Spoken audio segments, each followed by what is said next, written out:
সশস্ত্র বাহিনী রিলেটেড, সেটা হচ্ছে প্রতিরক্ষা মন্ত্রণালয়।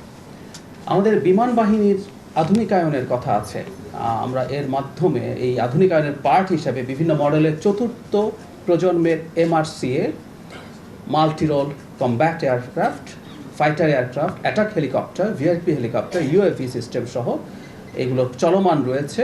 এই অর্থ বছরে বাজেট সাহায্য পাওয়া গেলে সেটা করা হবে, আদারওয়াইজ পরের বাজেটে এটা চলে যাবে।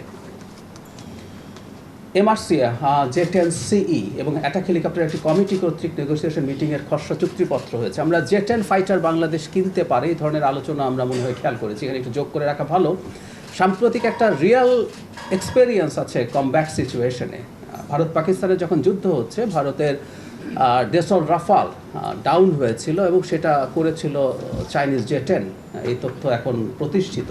সুতরাং চায়নার তৈরি একটা মাল্টিরোল ফাইটার এখন পৃথিবীর, রাফালকে বলা হয় 4.5 জেনারেশনের সবচেয়ে আধুনিক ফাইটারগুলোর একটা, তার সাথে কমব্যাট সিচুয়েশনে খুবই ভালো করেছে।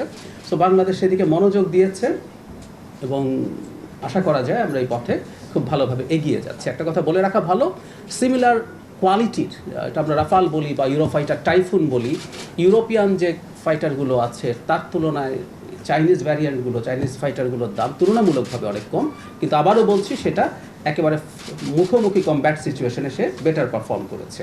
সো আশা করি আমাদের সরকার জনগণের প্রতিরক্ষা নিশ্চিত করার জন্য সব রকম কার্যকর পদক্ষেপ নেবে এবং এটা খুব জরুরি একটা ব্যাপার। আমি এই প্রসঙ্গে একটু বেশি বলছি, তারপরে একটু বলে রাখতে চাই, এটা খুবই ইম্পর্টেন্ট।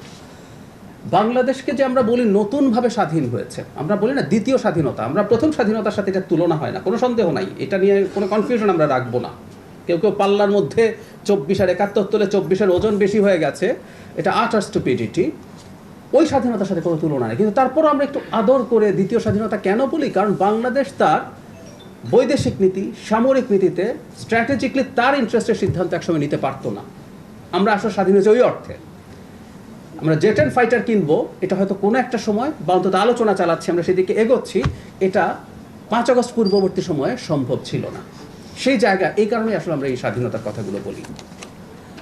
আমি সার এবং বিদ্যুৎ নিয়ে কয়েকটা কথা একটু বলতে চাই। সেটা হলো, সারের সংকট নেই, কোনো জায়গায় সার বিতরণে কিছু অনিয়ম হয়তো এসে পত্রিকায় এসছে, আমরা খেয়াল করেছি, এবং সেটার জন্য সরকার খুব দ্রুত ব্যবস্থাও নিচ্ছে।